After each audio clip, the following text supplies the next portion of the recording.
Bom dia a toda a igreja, nossos amigos, irmãos aqui presentes.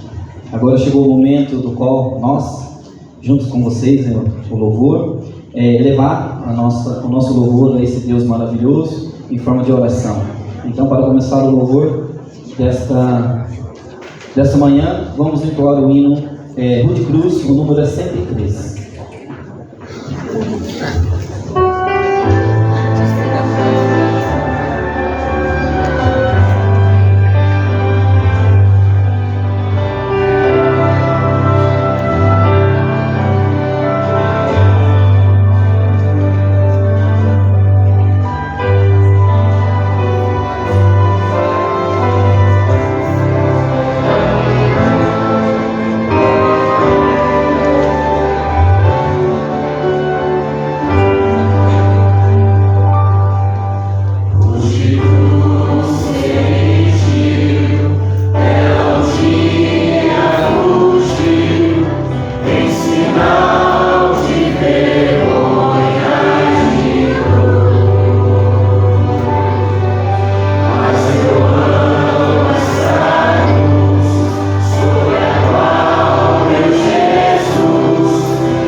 Agora, irmãos, é sábado e vamos cantar o Hinário 214. Não há o que temer.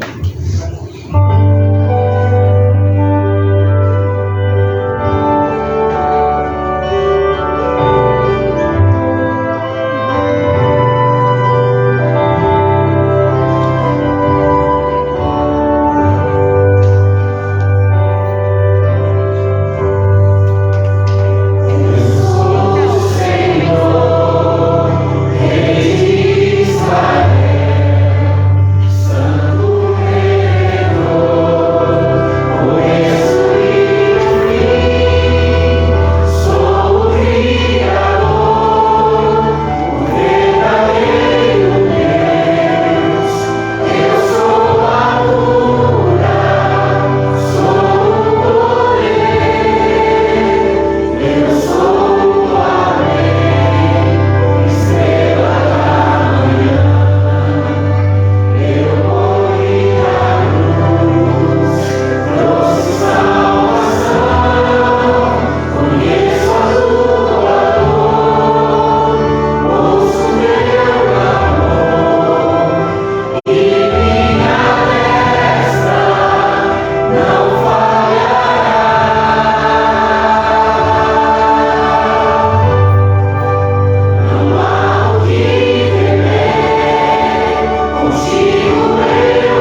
de igreja, vamos nos colocar agora em pé para cantarmos o introito.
Bom dia, feliz sábado a todos. Vamos cantar agora o hino oficial da Semana Santa, Jesus Venceu.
Gostaria de convidar todos os irmãos que puderem se colocar em joelho para falarmos com o nosso Pai.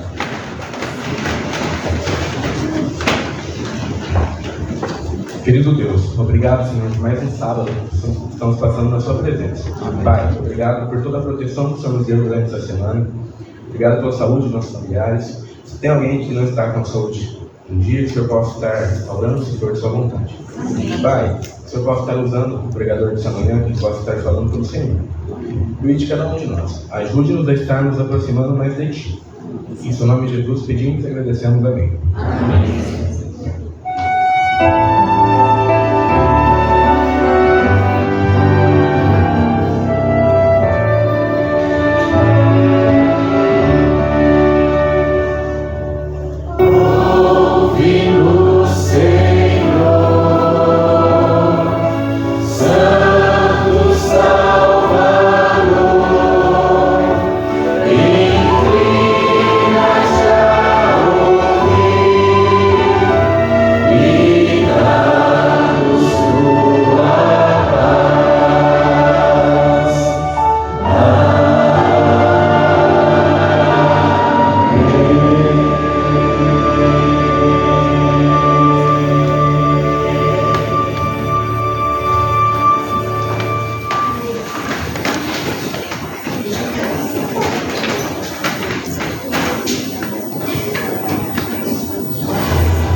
Maria Rosa e seu marido Abrão são donos de uma empresa agropecuária na cidade de Vale do Anari, em Rondônia.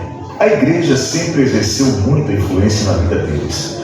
Muitos anos atrás, aos 14 anos, na casa de uns amigos, Maria Rosa participou pela primeira vez de uma classe bíblica sobre o livro do Apocalipse. Durante os estudos, ela se interessou em conhecer mais as profecias, mas ao mesmo tempo se perguntava: seria mesmo verdade tudo o que está escrito naquele livro? O tempo passou, já casada, ela conversava muito com seu marido sobre a relação que tinham quanto à religião que professavam, e que se sentiam cada vez mais inseguros espiritualmente. Por isso, mudaram para uma igreja evangélica. Mas não demorou muito para surgirem novos problemas. Depois que uma palestrante da igreja convidou um grupo de mulheres para ler toda a Bíblia durante um ano. Quero ver as mãos de cada um de vocês. Logo de início, Maria leu sobre a santificação do sétimo dia, na criação do mundo, e depois no livro de Êxodo, leu os textos que falavam do sábado, dos 10 mandamentos, mas acabou por descobrir uma série de contradições. Em casa, ela ficou com aquele assunto martelando na sua cabeça, mas como falar sobre o sábado com seu marido? Abrão, eu sei que você está firme e envolvido nos trabalhos da igreja, mas eu não estou feliz ali. Não pelas pessoas que estão ali, que são pessoas queridas, mas a igreja não ensina realmente o que está na Bíblia. E depois de muito orar, eu tomei uma decisão. Eu vou me batizar na igreja adventista. Vou te falar uma coisa. Eu estou muito bem naquela igreja, e na igreja adventista é o último lugar que eu vou botar o pé. Assunto encerrado. E se nós continuássemos na nossa igreja, mas guardando o sábado? Maria, nós somos empresários. Você acha que tem cabimento nós fechar a nossa loja ao sábado? É o dia que os nossos clientes vêm para fazer compra. Fechar significa falir. E ouça bem o que eu vou estar te dizendo. Não invente vir para a igreja no sábado. Você é minha esposa e eu preciso de você na empresa.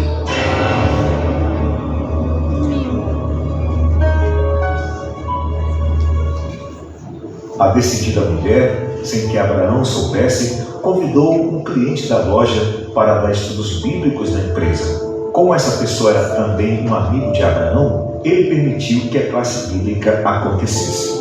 Abraão estava animado com os estudos e acabou se convencendo que não deveria abrir mais a loja aos sábados, mesmo diante da crise. Eu nunca acreditei que teríamos sucesso na empresa se fechássemos aos sábados. Porém, eu me desliguei dessas questões, entreguei tudo nas mãos de Deus, confiei nas suas promessas. Hoje, somos a única empresa que não abre as portas no dia de sábado. E te digo com experiência, nunca tivemos prejuízo por causa disso. No dia 19 de janeiro de 2019, Maria, perante seu marido e seus filhos, aceitou o chamado de Deus e se batizou.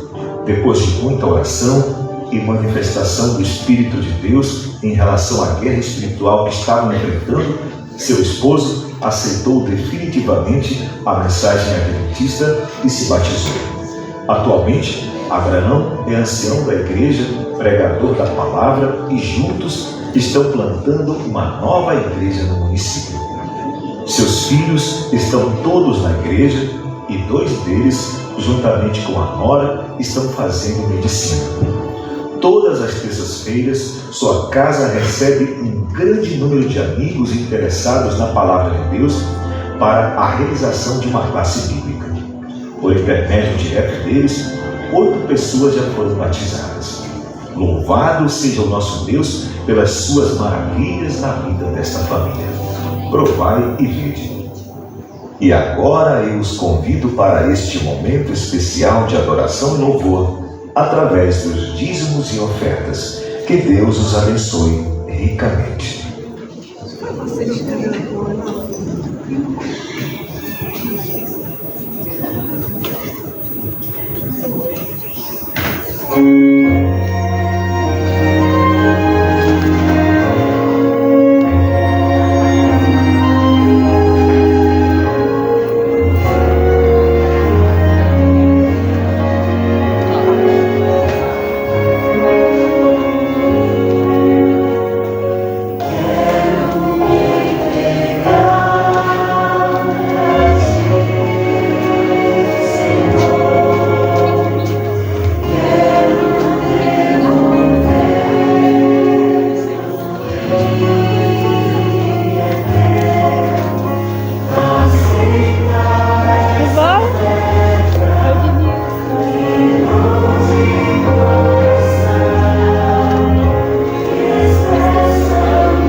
Irmãos, em atitude de reverência, incline a sua fronte, vamos fazer uma oração pelos dízimos e também pelas ofertas. Santo Deus e amado Pai, estamos muito gratos e felizes porque o Senhor nos trouxe aqui na tua santa casa de oração, Pai. Viemos aqui oferecer os nossos louvores, a nossa gratidão a Ti, em forma também de ofertas e também dos nossos dízimos que venhamos devolver perante Teu altar, ó Pai. Pedimos que o Senhor os aceite, ó Pai, e de uso de melhor maneira, que esses possam atingir mais pessoas, que mais pessoas possam Te conhecer e que a Tua mensagem possa ser conhecida a todas as pessoas aqui nessa terra. Pai Santo, Deus Eterno, nos conceda um culto feliz na Tua presença, que a mensagem desta manhã possa realmente vir de encontro com as nossas necessidades, ó Pai. E que possamos sair daqui melhores do que aqui chegamos. E oramos também, ó bom Pai, por aquele irmão que está desempregado, por não poder trazer aqui seu dízimo, a sua oferta. Abra as portas para ele, ó Pai, que ele possa ter um trabalho, que ele possa devolver de coração o seu dízimo e também a sua oferta. É Santo Deus eterno, são bênçãos que nós te pedimos, desde já agradecemos, em nome e por amor de Jesus. Amém.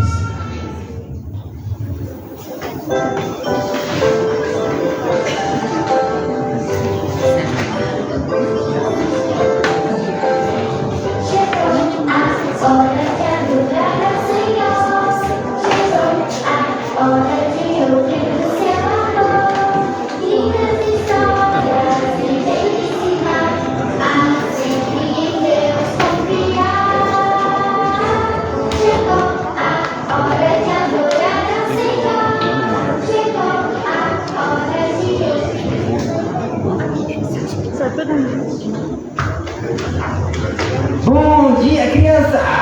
Bom dia! Tudo bem com vocês? Agora sim. Então hoje eu tenho uma historinha muito legal para vocês, mas antes eu tenho uma pergunta. Quantos de vocês já fizeram uma lista de desejos? Já fez uma lista de desejos? Tinha bastante desejo nela? Você já fez também lá? Tinha bastante? Escreveu bastante coisa? Sabe aquela lista que você coloca, aquilo que você queria ganhar de Natal, hoje eu queria ganhar de presente, de aniversário? Desejos assim, sabe? Sabe esses desejos que você faz na lista? E a gente está chegando num feriado em que as pessoas também fazem uma lista de pedidos. Que feriado é esse? Ah, vocês estão espertos, hein? A Páscoa. Sabe o que as crianças pedem na Páscoa? Quem sabe? Olha, nossa, isso já é muito inteligente. Exatamente. As crianças, quando chegam na Páscoa, sabe o que elas querem? Chocolate. É só comer chocolate. Chega pra pedir, nossa mãe, eu quero chocolate, eu quero isso de Páscoa, eu quero isso, eu quero aquilo. E vocês acreditam que tem crianças que acreditam no coelhinho da Páscoa? Acredita nisso? Vocês acreditam no coelhinho da Páscoa? Não? Sou inteligente. Você acredita no coelhinho da Páscoa? Meu Deus, não existe o coelhinho da Páscoa. Muitas crianças acreditam no coelhinho da Páscoa. Sabe por quê? Eu vou contar para vocês hoje. Bom, antigamente, no Egito, lá onde tem aquelas pirâmides, os faraós e tudo mais. Já viu também na televisão? Lá no Egito havia um povo que ele estava em cativo, preso lá no Egito. Eram os hebreus. Os hebreus eles estavam presos lá no Egito. Você acredita nisso? E sabe o que os hebreus queriam? Queriam sair do Egito. Eles falavam, nossa, eu não aguento mais trabalhar no Egito, meu Deus do céu, eu quero sair do Egito, eu quero sair do Egito. E sabe o que os hebreus fizeram? Eles foram lá, oraram a Deus, Senhor, pelo amor de Deus, nossa, Deus, por favor, tira a gente do Egito e tal. E sabe o que Deus fez? Você acredita que Deus tirou eles do Egito? Deus mandou Moisés para livrar o povo, ele mandou as pragas do Egito, fez tudo para o faraó não querer que eles saíssem. E aí, na última noite que eles estavam no Egito, sabe o que aconteceu? Deus mandou para que eles fizessem algo diferente, para que eles marcassem a porta da casa deles. Sabe por quê?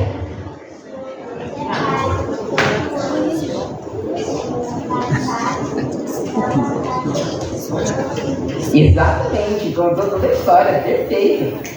Deus pediu para que eles fizessem isso, como a Júlia explicou certinho, de passar sangue de cordeiro na porta, porque de noite ia passar um anjo, e se o anjo não visse a marca de Deus na porta, a marca do sangue de cordeiro, ele ia matar o primeiro filho, o filho mais velho. Você acredita nisso? E acontece que o povo de Deus cumpriu o que Deus pediu. E sabe o que significa Páscoa? Significa passar por cima, porque é isso que o anjo fazia. Ele passava por cima. E naquela época eles sacrificavam E o que o cordeiro significava? Exatamente, quando eles sacrificavam o cordeiro, exatamente, eles sacrificavam o cordeiro porque representava Jesus. Entendeu? E exatamente no mesmo período da Páscoa, Jesus também morreu. E aí ele cumpriu o que tinha para cumprir no Cordeirinho. Jesus morreu por nós na cruz, sabia? Ele morreu. E depois ele ressuscitou, é isso aí, filha. Depois que ele ressuscitou, ele permitiu que a gente pudesse ter uma nova lista de desejos. Sabia disso? Ellen White tinha uma lista de desejos também. Vocês querem ver a lista de desejos de Ellen White? Depois que Jesus ressuscitou, era mais ou menos assim. A primeira item da lista: ser como Jesus. Sabe esse, né? Esse é legal, não é? Segundo item da lista: praticar suas virtudes. Opa, isso é complicado. Ter o nome escrito no livro da vida, ter a recompensa dada aos vencedores, conhecer cada vez mais a palavra de Deus, ter um lar no céu e o último. Quem adivinha o último? Quem adivinha o último? Vocês não vão acertar. Vocês não vão acertar. Qual que é o último? Não. Qual que é o último? Qual que é o último? Não. Hã? Qual? Quase. Qual que é o último desejo? Não. Quase. O último desejo de Ellen White era que você também tenha um lar ali. Que nós todos possamos ter um lar ali. Já pensou que legal morar com Jesus? Lá no céu? Não é legal? Aquela coisa toda bonita, aquela coisa toda morar com Jesus. E esse também, que a gente também possa ter uma lista parecida com a dela, não é? De querer ficar mais próximo de Jesus. E esse é o verdadeiro significado da Páscoa. O verdadeiro significado da Páscoa é que com Jesus a gente possa ter uma nova lista de desejos. O desejo que está no céu. Então vamos fazer uma oração, então, crianças, para a gente finalizar a nossa historinha. Convido vocês também, meus queridos irmãos da igreja, a fecharmos os nossos olhos para fazer uma oração. Oremos então.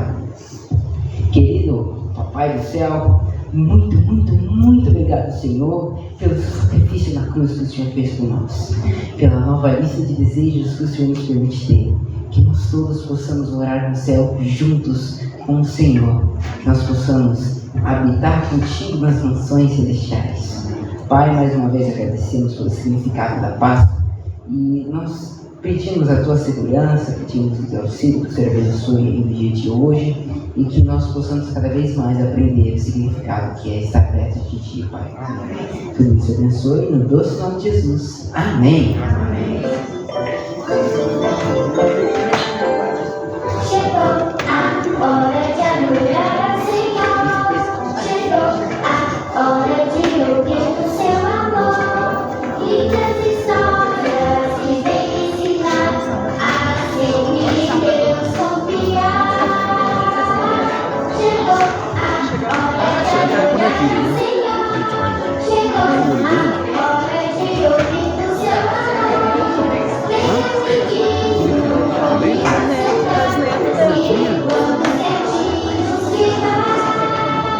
Essa de trancinha de filho dela, e a outra não. Aqui tem um bebezinho também. Tem um bebezinho também.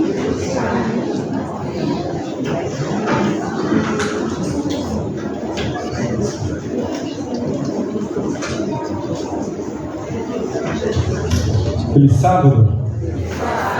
Quantos aqui amam a Jesus? É uma coisa bonita de ver. Quero chamar a igreja a começar para cantar a capela Eu Te Amo a Deus. Vamos cantar? Vamos lá. Eu te amo a Deus, eu meu louvor, minha alma vem te adorar, Senhor.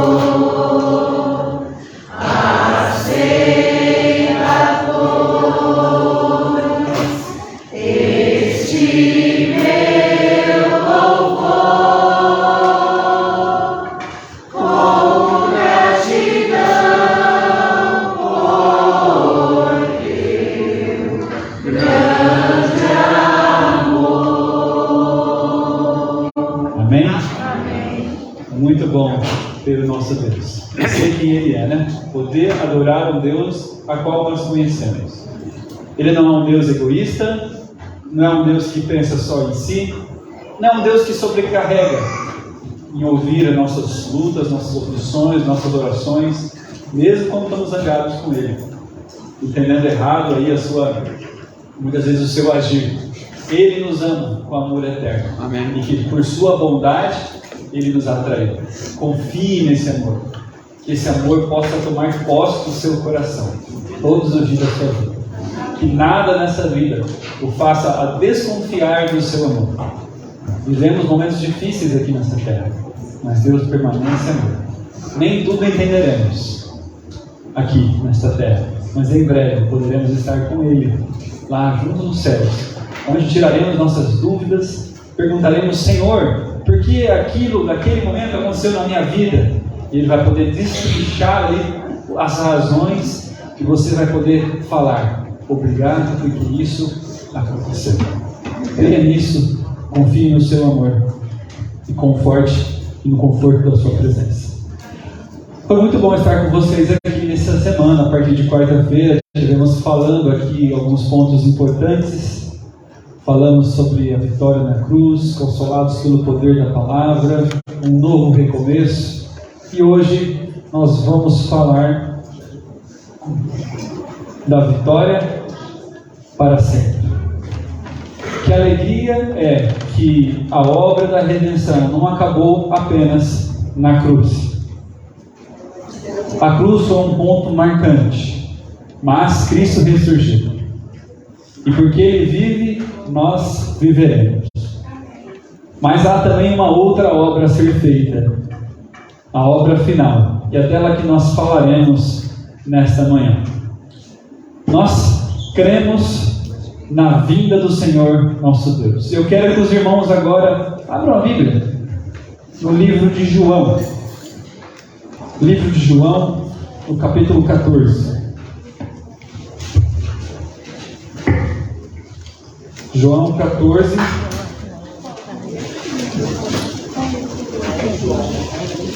E antes de nós lermos, nós vamos falar, mas abram primeiro aí, quando eu estou abrindo também, a gente vai fazer uma breve oração. João 14. Vamos falar com Deus? Querido Deus, nós te louvamos, ó Pai, pelo dom da vida. Nós te agradecemos por esse belo dia de estar aqui diante de nós. Sabemos, ó Pai, que hoje não é um dia tão belo para todos. Há pessoas sofrendo aí fora. E nós clamamos por elas, para que sintam o conforto da sua presença, aonde quer que se encontrem.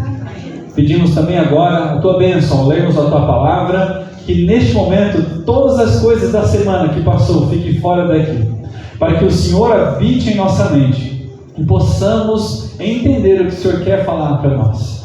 Use o teu servo aqui por sua graça, que não seja eu falando, mas o Senhor através desse simples instrumento. É isso que nós te pedimos no nome de Cristo Jesus. Amém. João 14, 1 diz assim: não se turbe o vosso coração. Credes em Deus, credes também em mim. Na casa de meu Pai há muitas moradas. Se assim não fora, eu não vou teria dito, pois vou preparar-vos lugar. E quando eu for preparar lugar, voltarei e os receberei para mim mesmo, para que onde eu estou, estejais vós também. Queridos, a obra da redenção é maravilhosa. Este foi o único mundo no universo que escolheu servir um outro rei, Satanás. Esse mundo merecia o afastamento eterno, a destruição eterna, mas Deus resolve deixar as outras 99 ovelhas, os outros mundos, as outras criações, para vir aqui na terra, para salvar-nos. E agora, na obra final da redenção, Ele vai transformar este mundo no centro do seu governo. Ele vai habitar conosco. Ele vai nos levar e depois virarmos dessa terra. Que alegria, né? Que obra maravilhosa da redenção.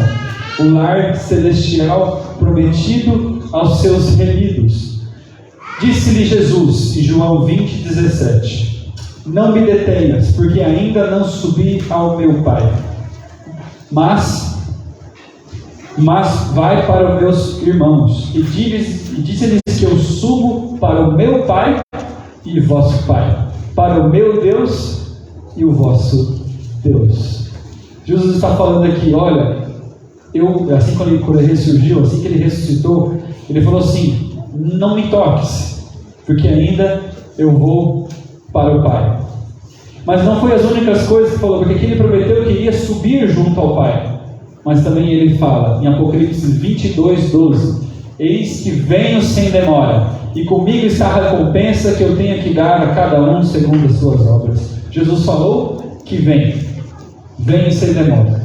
Ele deixou na Bíblia palavras claras, prometendo da sua volta, da sua vinda. Porém, nem todo mundo crê naquilo que está escrito. E aqui nós temos a história. Aqui temos a história de Ted Williams. Ele foi uma lenda do beisebol. E quando ele faleceu, ele deixou, se não me engano, 3 filhos. Isso mesmo. E 2 desses 3 filhos, eles amavam tanto aquele pai, não queriam perder aquele pai. O que eles fizeram? Eles procuraram na ciência qual é a forma que eu posso fazer para conservar o meu pai intacto, para que quem sabe um dia a tecnologia venha, floresça e ele possa reviver novamente. Uma das filhas não queriam, mas os outros 2 queriam, e eles gastaram na época, $100 mil para enviar o corpo para um laboratório no estado de Arizona, nos Estados Unidos, para que passasse por um processo de criogenia. O que é criogenia? É um resfriamento do corpo a mais de 120 graus negativos para tentar evitar os efeitos da deterioração do corpo. A filha mais velha foi na justiça contra a decisão dos 2 meios irmãos mais novos, porque falou que o desejo do pai era só que ele fosse cremado. Porém, a gente vê que uma delas falava assim, nosso pai sabia que queríamos algo para nos agarrar, para termos esperança e conforto, pois sentimos muito sua falta. E se a criogenia era essa resposta, a solução era simples. O apego desses filhos, que amavam tanto o seu pai, era a criogenia.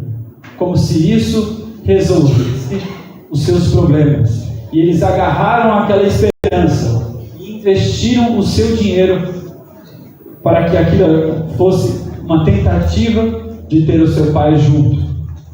Para ela, para Cláudia, a filha mais nova, junto ao seu irmão, que lutou pelo resfriamento do corpo do seu pai, a criogenia era como uma religião, algo que poderia ter fé. Há pessoas que têm fé no lugar errado. Aonde nós temos colocado a nossa energia para ter fé? Todos nós acreditamos em alguma coisa. Até o fato de não acreditar é uma crença. É ou não é? Não acredito em Deus. É uma crença. É uma crença inversa. Não creio que existe, mas é uma crença. Então todos nós temos fé. Fé é a certeza daquilo que não se vê. Ela não sabia, esses jovens não sabiam se seu pai ia ou não, se ressurgiu o dia, mas eles tinham esperança na criogenia. Irmãos queridos, aonde temos posto a nossa fé? Aonde está a nossa esperança? Deixa eu ver se eu troco aqui o microfone. Aonde tem estado as nossas esperanças? Isso é muito importante. Jesus venceu. Nós falamos sobre isso durante essa semana. Falamos de diversas maneiras. Saímos daqui muitas vezes esperançosos pela palavra que Deus nos confortou. Jesus venceu, mas ainda morremos. Jesus venceu, mas ainda sofremos com doenças incuráveis. Jesus venceu, mas ainda temos que despedir das pessoas que mais amamos. Jesus venceu, mas precisamos que Ele termine aquilo que começou. Não dá para continuar neste mundo mais. A gente às vezes acaba se apegando às coisas que estamos vivendo, se estamos vivendo num período bom da nossa vida. O salário aumentou, temos objetivos, temos planos, os que não casaram ainda querem casar, é um período muito bom, os que não têm namorados ou namorado quer ter um, que não tem um emprego ainda quer ter, ou se não se graduou quer se graduar. A gente acaba se apegando nesses sonhos que Deus quer que nós vivamos ele. Mas muitas vezes a gente esquece ainda que esse reino não é nosso. Aqui não é nosso lugar. Nós não somos daqui. Enquanto estivermos aqui, teremos lutas para enfrentar. Enquanto estivermos aqui, coisas que a gente não gostaria que acontecesse, irá acontecer. E como ter esperança então? Precisamos ter a esperança bíblica em nossos corações. E a Bíblia anuncia de que o tempo está próximo. Um pouquinho mais e veremos o Rei na sua glória. Um pouco mais estaremos juntos dele no lar prometido para nós. Essa notícia de que Jesus está conosco agora e também que ele vai pôr fim em todo o mal é fundamental para a nossa classe presente. E aqui nós sabemos que existem diversas denominações cristãs no mundo. Alguns acreditam que Jesus virá simbolicamente neste mundo. Então ele vem neste mundo e simbolicamente a volta dele não é literal, é uma volta simbólica, estará presente aqui na sua igreja e ele não vai pôr fim ao mundo. Sim, todos se converterão e permanecerão aqui na terra. Essa é uma crença. Existem outras crenças também e aí vale, não vamos falar sobre todas nesse momento, porque existem muitas outras. Mas a Bíblia é clara, como nós vimos. Ele prometeu voltar. Ele disse que viria um dia. Ele veio, viveu, morreu, ressurgiu, subiu ao céu. E o que ele faz agora? Ele intercede por nós. Como diz em 1 Timóteo 2,5. Porque só há um Deus e um mediador entre Deus e a humanidade, Cristo Jesus, homem. Ele é o nosso sumo sacerdote. Se você ler o livro de Hebreus, você vai ver que ele é sumo sacerdote, o nosso intercessor diante do Pai. É ele que fala assim: Satanás venha e acusa. Este merece a morte eterna, porque ele pecou assim como eu pequei. Não é justo que o Senhor Deus deixe eu de fora do céu e a esse o Senhor leva para o céu. Satanás nos acusa, ele é o acusador desde o princípio. Mas Jesus fala, sim, ele pecou, mas o meu sangue cobre os seus pecados. E eu absolvo ele da condenação da morte. E dou a ele a apólice do seguro da vida eterna. Ele está salvo por meu sangue. É essa a obra que Cristo está fazendo neste momento por nós. Uma obra de intermediação e juízo, como nós vimos hoje na lição da escola sabatina mais cedo. E nosso juiz é também o nosso advogado. Que bênção, né? Já viu isso aqui em algum tribunal aí? Você tem um juiz que também é seu advogado? E ele entendeu o que você passou porque passou pela mesma coisa? Seria incrível, né? E é incrível. É o que nós temos. Essa verdade da mediação de Cristo é uma das verdades mais negligenciadas da Bíblia, mas ela é muito importante. A Bíblia diz em Hebreus 8, 1 e 2 que Jesus é o nosso sumo sacerdote no santuário celestial, que ele está fazendo uma obra em nosso favor, e que assim que acabar essa obra, o que vai acontecer? Ele vai tirar as vestes sacerdotais, vai colocar as vestes reais e virá para nos buscar. E eu creio, não sei vocês, mas essa obra também está prestes a findar. E muitos, infelizmente, por desconhecer essa grande obra que Cristo está fazendo em nosso lugar, não tem esperança, ou acaba tendo esperança naquilo que não pode trazer esperança. Quantos aqui não acreditam, e aqui alguns cristãos acreditam que na verdade o reino de Deus será imposto pela força política? Então eles se unem à política. Isso tem acontecido de maneira muito forte, principalmente nos Estados Unidos, mas aqui também. Eles se unem na política achando que através da política eles vão poder implantar o reino de Deus. Que falsa esperança. Isso não está na Bíblia.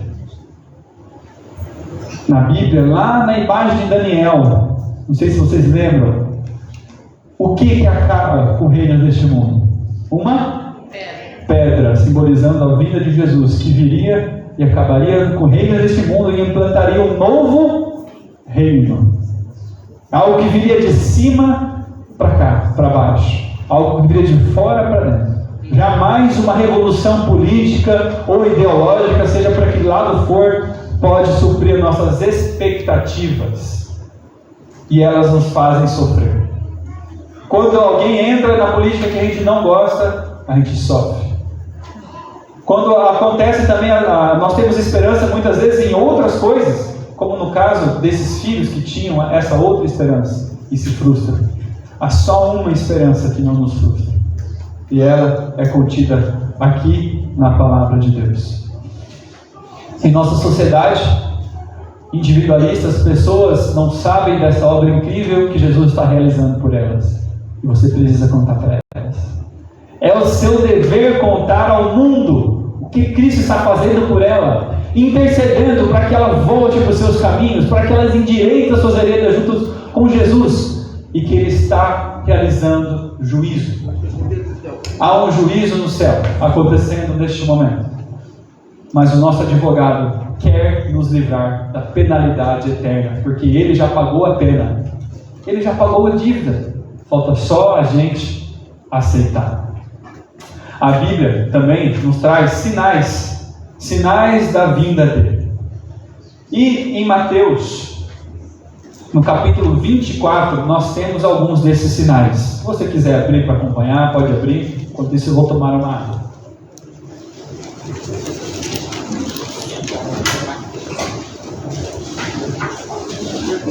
Em Mateus 24:3, os discípulos perguntaram ali, curiosos: Senhor, diga-nos quando essas coisas vão acontecer e qual será o sinal da sua vinda e dos fins do tempo. E ali a gente não vai ler agora, mas se você passar os olhos aí você vai ver algum desses sinais. Ele diria o quê? Que haveria no sinal perto do tempo do fim, apareceriam falsos cristos e falsos profetas. Existe isso hoje? Há muitos que falam que são profetas, falam: Deus me disse isso, Deus me disse aquilo. Isso é a coisa que mais acontece neste mundo. A pessoa conclamando: eu sou um profeta. E essa profecia muitas vezes é para tirar o dinheiro do bolso da pessoa, ou ainda qualquer outra coisa que não seja o propósito do Senhor, pervertendo o Evangelho, transformando o Evangelho em compra e venda, em ganhos exagerados. Não é isso que Deus quer, não é esse o plano de Deus. Há também falsos cristos, pessoas que dizendo ser Cristos novamente, e teremos outros sinais também acontecendo. Agora eu pergunto para vocês: está acontecendo rumores de guerra? As três principais, ou entre ali as principais potências, estão se ameaçando entre si. A união da China e da Rússia, aparentemente contra os Estados Unidos. Misericórdia. Que isso não aconteça nunca, uma guerra dessa. Mas está rumores de guerra e guerra acontecendo diante dos nossos olhos. Nós temos também perseguições religiosas. Aonde está acontecendo perseguição religiosa hoje? China, o que mais? Coreia do Norte, Sul da Ásia, e vários outros lugares tem acontecido perseguição religiosa. Mas também a principal profecia era que o Evangelho seria pregado a todas as nações, e então viria o fim. Nós cremos que Cristo virá nas nuvens, e essa deve ser nossa maior esperança. Durante muito tempo, eu e minha esposa sempre quisemos ter nossa casinha, porque desde que a gente casou, a gente está em missão. E aí, quando a gente ficou, depois de 4 anos de missão, nós conseguimos reformar nossa casinha. Passando 1 ano lá, Deus nos chamou para sair de novo dela. E nós entendemos: no céu teremos a nossa casa. A nossa casa que não precisaremos abandonar mais. Os nossos queridos que não precisaremos dizer até logo. Em breve Cristo virá nas nuvens, e essa deve ser a razão de nossas esperanças. E Jesus disse claramente, na verdade Jesus estava subindo ao céu, ele estava na terra com os discípulos, ele começou a ser arrebatado, e esse é o arrebatamento verdadeiro, tirado da terra e sendo levado ao céu, os discípulos olhando ali naquele momento. Aí chegam 2 anjos ao lado deles e falam o quê? Varões galileus, vocês estáis olhando o que aí para cima, para as alturas? Por que você está olhando? Jesus não está mais ali. Porém, esse Jesus que foi assunto ou foi levado, arrebatado junto ao céu, virá como viste subir. Queridos, não deixa ninguém te enganar. É dessa maneira que o rei virá. De maneira literal, visível. Assim como os discípulos estavam vendo ele subir, ele virá. Quero que vocês abram a Bíblia em Mateus. O livro de Mateus.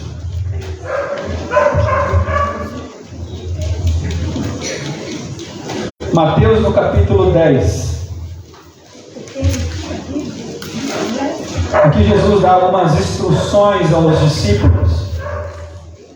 Eu quero que nós leiamos a partir do capítulo 16 do capítulo 10, versículo 16 do capítulo 10 do livro de Mateus. Diz assim: E eis que vos envio como ovelhas para o meio de lobos. Sede, portanto, prudentes como as serpentes e simples como as pombas.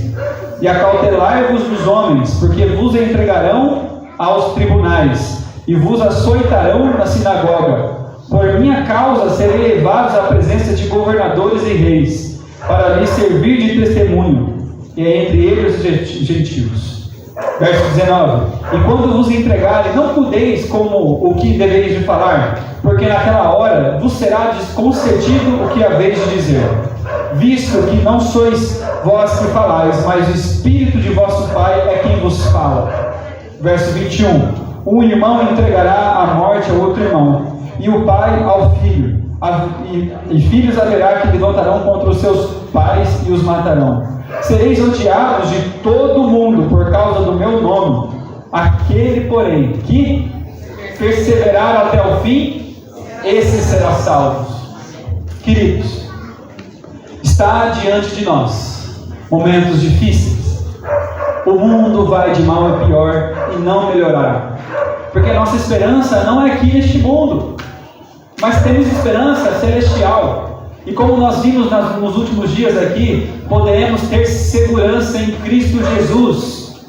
Se acontecer uma guerra, podemos ter paz, que seremos com Ele. Se tiver fome, sabemos que Ele é o nosso pão. Ele pode estender do deserto uma mesa para os seus filhos. Se tiver desemprego, se tiver toda essa situação, a gente sabe que Ele cuida de nós. Não há o que temer. O Senhor está conosco. Porém, a Bíblia fala, o próprio Jesus falou, que haveria um tempo de angústia qual nunca houve, desde que houve nação até aquele tempo. Diante de nós está esse momento, um momento difícil, que Deus pede para nós: filhos, se aproximem de mim, aperte os cintos, que estamos no final da jornada. Aperte os cintos. E o que é apertar os cintos? Se você ler ali em Efésios, se não me engano, no capítulo 6, vai falar da armadura cristã, a espada. O que é a espada? A palavra de Deus, o capacete da salvação, a couraça da justiça de Cristo, o sapato do Evangelho, ou seja, da missão. Se envolva, aperte os cintos, porque estamos na reta final. Nós sabemos que em Apocalipse 13 mostra que o mundo inteiro estará contra o povo de Deus. O mundo inteiro vai tentar fazer com que o povo não possa nem comprar e vender, a menos que desobedeça as suas leis. Porém, no momento quando o povo estiver sendo perseguido, naquele momento, no momento mais escuro, quando algumas armas estarão perto para atirarem no povo de Deus, o que vai acontecer? O que diz aí, quem conhece o livro? E nesse livro, irmãos, se você não leu esse livro ainda, esse livro aqui na parte final, nos últimos 3, 4 capítulos, parece um 4D, não é 3D, 3D é passado, é 4D. Você assiste um filme maravilhoso dessas coisas que a gente está falando aqui. Leia, agora tem áudio, coloque no YouTube lá, o grande conflito em áudio, é incrível. Vocês precisam ler essas cenas finais. Quando o povo de Deus está alguns nas montanhas, outros fugindo da cidade, outros em vários lugares, o que acontece? Um escuro, como se nunca viu antes, brota ali na terra. E depois disso, um clarão lá no céu aparece. E naquele momento, os salvos parecem que estão como se estivessem brilhando assim. E aqueles que estavam para atacá-los dão uma volta para trás. E eles ouvem uma voz forte no céu e não sabem o que é exatamente. Mas daqui a pouquinho, os salvos, naquele momento, onde eles se encontram, eles olham para os céus e veem ali o símbolo de que Jesus falou. Qual que era? Qual que era o símbolo? Uma nuvem, parecendo do tamanho de um homem. E eles sabem que aquele é o sinal do Filho de Deus. É Jesus vindo aos céus. Naquele momento, os salvos entendem que agora chegou a hora da sua redenção. Jesus vindo junto aos céus com seus anjos, e eles olhando aquela cena maravilhosa. Os ímpios começam agora a ficar com medo. Existe ali uma ressurreição especial daqueles que foram os maiores perseguidores do Evangelho, os soldados que zombaram de Jesus, Caifás, e aqueles outros sacerdotes que falaram: salvou os outros, mas não salvou a si mesmo. Se és tu Cristo, liberte o Senhor da cruz, e creremos nele. Naquele momento, eles ressurgirão para ver Jesus vindo, aquele que eles crucificaram, aquela multidão que gritou: caia sobre nós e sobre nossos filhos o seu sangue. Eles agora verão a Cristo vindo, não como um humilde humano aqui na terra, mas como aquela visão do Apocalipse, capítulo 1, se não me engano, ali à frente, tem a visão de Cristo Jesus com os olhos de fogo, cabelos brancos, ele todo vestido de vestes brancas, com uma espada na mão, vindo, ou a foice, alguns também, as versões trazem, eles vindo junto ao céu, e eles pedem para as rochas esconderem da face daquele que está vindo, porém, para os salvos, e você pode estar dentre eles. Amém? Você pode estar dentre eles, que é por Jesus que você vai entrar dentre eles. Você vai olhar para Jesus vindo, e ele vai se aproximando cada vez mais. Eu fico imaginando agora os anjos com aquela trombeta tocando, os pelos se arrepiando, aquele momento acontecendo. Parecia mentira, eu via na igreja e está acontecendo diante dos meus olhos. Jesus está vindo, e ele chega próximo à terra, não toca a terra. E naquele momento ele dá uma ordem. Uma ordem maravilhosa. Ele fala assim para os mortos: levantai, vós que dormi no pó. E surgiu. Naquele momento, por toda a extensão da terra, aqueles que morreram em Cristo Jesus surgirão. Agora no novo corpo. Não mais com doenças, não mais com a dor da morte, mas renovados por Ele. E aí você vai poder olhar agora e se encontrar com aquele querido que você perdeu. Eu não vejo da hora de dar um abraço no meu tio. Eu não vejo a hora de dar um abraço na minha avó. No meu amigo que eu perdi no acidente de moto, ainda na faculdade, um amigo meu, irmão meu. Você vai poder encontrar os seus queridos que já faleceram um dia. Você imagina isso? Eles vão acordar, a primeira coisa que eles vão fazer, eles vão olhar para Cristo. Segunda coisa que eles vão fazer: cadê os meus familiares? Você vai estar lá para encontrar com eles? É um convite. E aí os anjos nos arrebatam. Olha aqui que arrebatamento, não é verdadeiro? Os anjos nos arrebatam naquele momento, nos leva ao céu. Agora, ele nos leva agora junto aos anjos ali, e somos levados para uma viagem para o céu no meio do espaço. Imagina a gente saindo da atmosfera, toda aquela multidão de remidos, como uma areia do mar, como ninguém pode contar aquela multidão. Eles começam a subir para uma viagem de 7 dias, conforme diz Apocalipse, que é uma semana convertida em dias das 7 dias. Isso é um outro estudo. E aí a gente viaja para o céu, e aí quando a gente chega lá no céu, depois de 7 dias de viagem, a cidade de Jerusalém, ali, a morada que Deus criou para nós, está ali no céu. Mas antes de entrar no céu, você recebe a coroa da vitória, e você recebe uma harpa na mão, e como você soubesse tocar muito bem, todos começam a tocar ali a harpa. Naquele momento junto, imagina a canção de milhares de salvos juntos tocando e cantando: digno ao Cordeiro que foi morto. Mas há uma cena maravilhosa ainda para acontecer, Porque você imagina, todos vão acordar com a mesma estatura, apesar de uma carne santa, uma carne agora sem pecado, mas vão acordar com as suas estaturas. E de repente, aquela multidão de salvos, eu consigo imaginar, eu reforço a minha imaginação para ver alguém muito maior do que nós, Adão, passando à frente para ir até Jesus, porque foi ele, por causa dele que nós padecemos todas essas coisas. Foi pelo pecado de Adão e Eva, e agora o Adão vai ter um reencontro com Jesus. Ele nunca mais tinha visto a face do Salvador desde que pecara. Ele viveu por 1000 anos aqui nessa terra, um sofrimento, vendo as consequências do seu pecado sobre os seus filhos, sobre a natureza, sobre a humanidade.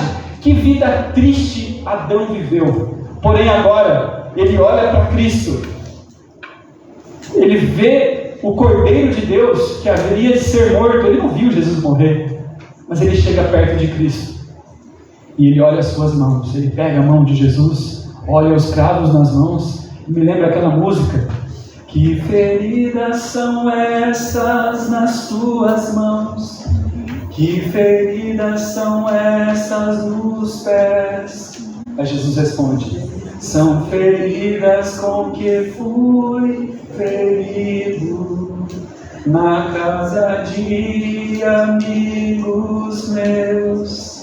Você imagina essa cena? A Jesus, ele deve naquele momento se ajoelhar, se jogar as coroas nos pés de Jesus, aquele reencontro maravilhoso. Aí Jesus levanta ele e fala: calma, olha aqui a multidão dos remidos que meu sangue salvou. Aqui está a recompensa de tudo que eu vivi, de tudo que eu passei. Este é um reencontro maravilhoso. E ali nós seremos chamados para entrar durante esses 1000 anos que estaremos no céu com Jesus. Amém? Irmãos, o grande conflito está perto de acabar. E no começo do grande conflito, eu gosto muito desse livro, é o meu livro que me ajudou muito a ter amor pela Bíblia, é o livro da minha conversão. Leia ele. No começo dele diz assim, olha: Deus é amor. A primeira frase: Deus é amor. Sua natureza, sua lei são amor. Assim sempre foi e assim sempre será. O alto sublime que habita na eternidade, cujos caminhos são eternos. Ele não muda. Nele não há sombra de variação. Aí continuando, a história do grande conflito entre o bem e o mal. Desde o tempo em que a princípio se iniciou lá no céu, com Lúcifer, né? Até o final da rebelião e a extirpação de todo o pecado, é também uma demonstração do imutável amor de Deus. Queridos, uma vez que passaremos 1000 anos lá no céu, analisando todo o juízo que Deus fez, e ali a Bíblia fala que julgaremos até os anjos caídos, em Coríntios, é nesse momento que julgaremos os durante 1000 anos de férias no céu. Farei muitas perguntas ao meu Senhor. Perguntarei por que Ele permitiu meu tio ir. O melhor dos tios, aquele que cuidava de todos os sobrinhos, dos netos que ele tinha, de todo mundo, deixar esse buraco na família. Eu não sei porquê, mas lá no céu eu vou entender o porquê. Aqui, enquanto isso, a gente fica com saudade, a gente fica com esperança, a gente continua um dia após o outro, mas temos a esperança que faz vibrar em nosso coração, e é ela que nos move para a frente. Depois de 1000 anos, o que acontece? A nova Jerusalém desce à terra, junto com Deus e os salvos. Mas a terra ainda está destruída, está vazia, sem forma, como antes da criação estava. Está sem forma e vazia, está horrível. Naquele momento há uma ressurreição agora, a segunda ressurreição, conforme diz Apocalipse. Quando todos aqueles que morreram sem Cristo ressurgirão. Ali haverão homens que nunca perderam a batalha. Fico imaginando aqueles guerreiros que entravam numa batalha e todo mundo fugia de medo. Eles estarão ali. Armamentos de guerra daqueles que ainda sobraram. Haverá pessoas como maré do mar muito maior do que a quantidade daqueles que estarão na cidade. E aí Satanás tenta novamente enganar e falar que na verdade aquele é o reino em muito menor proporção, mas que foi tirado deles. Ele vai enganar, ali como diz em Apocalipse, vai enganar aquele povo novamente, eles vão se unir para a guerra, e quando eles estão marchando a cidade, eles circundam a área da cidade onde estão salvos, Jesus aparece acima da cidade. E como num filme, passa a vista daqueles que estão de fora, o filme da sua vida. Primeiro filme da história da redenção, o pecado, Cristo Jesus morrendo, Cristo Jesus ressurgindo, toda a cena do grande conflito, e depois o grande conflito na sua vida, nos momentos que eles poderiam ter aceitado a obra de salvação e falharam. Ali estavam homens obstinados, como Nero, o monstro humano, que fez coisas horríveis, matou vários cristãos como Paulo, e ele morreu de uma morte muito cruel também. Ali estavam homens maus, mas homens covardes também, como Pilatos. Pilatos que até creu que Jesus era o Filho de Deus, até creu que ele era diferente, mas na hora quando ele perguntou o que é verdade, Jesus foi responder, ele não deu a voz, ele saiu. Ali foi a sua oportunidade. Queridos, se você está aqui hoje, há oportunidade para você. Não deixe ela escapar. Se você é fraco, podemos fazer da força de Deus a nossa força. Se você é pecador, Ele te dá o perdão. Ele é o nosso Deus. E é nele que temos que ter a nossa esperança. O convite é estendido hoje para você. E hoje nós devemos estender esse convite, que estaremos do lado certo do grande conflito. E sabe, quando tudo isso passar na frente deles, essa cena do grande conflito, da sua rejeição, eles vão se prostrar, e não com arrependimento verdadeiro, mas apenas com reconhecimento, e falar que Deus é justo. E naquele momento, aí vem a cena do Apocalipse, que fala do fogo eterno. Não é fogo eterno sempre a arder, isso não é bíblico, porque é dito também que o fogo de Sodoma e Gomorra está sempre ardendo, por todo sempre. Não é isso, é porque as consequências foram eternas. Vem a segunda morte, como um fogo também toma conta ali da terra. São os que destroem aqueles que resolveram ficar do outro lado do conflito. E essa é para Deus uma obra estranha, uma obra que Ele não está acostumado para fazer. A Bíblia fala, a obra de juízo de Deus é uma obra estranha para Ele, da destruição dos ímpios, mas até isso é uma obra de amor, porque essas pessoas vivendo, continuando a viver, só seriam infelizes, só machucariam a si mesmos e aos outros, como fizeram aqui na terra. E aquele fogo que destrói, purifica a terra e cria tudo novo. Tudo é feito novo, como diz Apocalipse 21. Novos céus e nova terra são feitas novas. E ali não há mais pecado, não há mais maldade, não haverá um lugar para a gente não fazer nada. Não, querido, isso aí é conceito errado. Vai ser um lugar de intensa atividade, só que sem o pecado. Ali teremos invenções, ali faremos grandes coisas, ali estaremos junto com Deus, viajaremos para os outros mundos, conhecendo todas as criações que Deus construiu, teremos a nossa morada. Ellen White até fala que teremos o nosso jardim no fundo da casa. Será um lugar de intensa atividade, alegria plena, uma alegria que parece com um casamento. Eu não sei se você já pôde proporcionar isso. Eu tinha trauma, nem gostava de pensar em casar, porque os exemplos que eu tinha perto de mim eram horríveis. Mas aí Deus mudou a minha mente, e hoje é um amor que é completo e aumenta a cada dia. É maravilhoso. O amor que é completo e aumenta a cada dia. É assim que estaremos no céu. O amor que é completo vai aumentar a cada dia por Deus. Quanto mais estudarmos da sua obra, do que Ele fez por nós, mais o nosso amor por Ele vai se aprofundar, mais a nossa alegria vai aumentar, mas ela já é completa, parece que vai explodir. Sabe? E no último conflito dessa série que eu falei, é patriarcas e profetas, profetas e reis, o desejado de todas as nações, Atos dos Apóstolos e o grande conflito. Esse livro que está aqui à sua frente. Essa série é fantástica. Você tem que ler esses livros. Se você não gosta de ler, ouça. É maravilhoso. E no último parágrafo, assim como começa no primeiro, Deus é amor. No último parágrafo diz assim: deixa eu passar aqui que eu não passei. O grande conflito terminou. Pecado e pecadores não mais existem. O universo inteiro está purificado.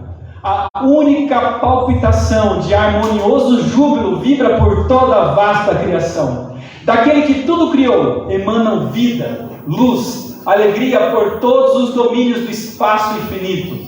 Desde o minúsculo átomo até os maiores dos mundos, todas as coisas, animadas e inanimadas, em sua serena beleza e perfeito gozo, declaram que Deus é amor. O grande conflito terminou. Estamos muito próximos, e é nessa esperança que eu convido agora vocês. Se vocês creem nisso, vamos cantar juntos o hino. Eu peço para o irmão colocar ali, ó que esperança.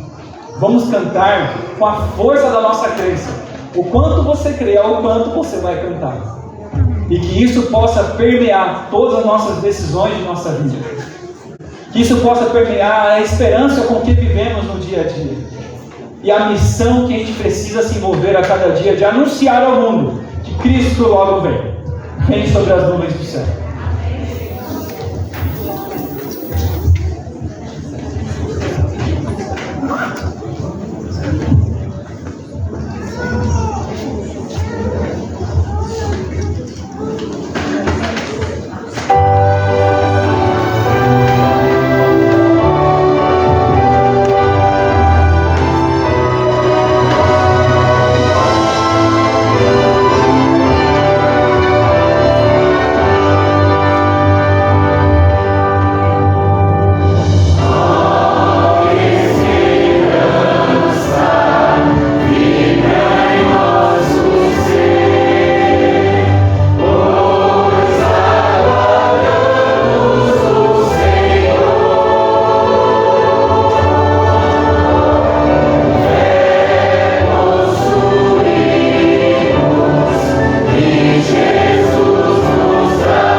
Louvado seja o nosso Senhor. Essa é a nossa bendita esperança, irmãos.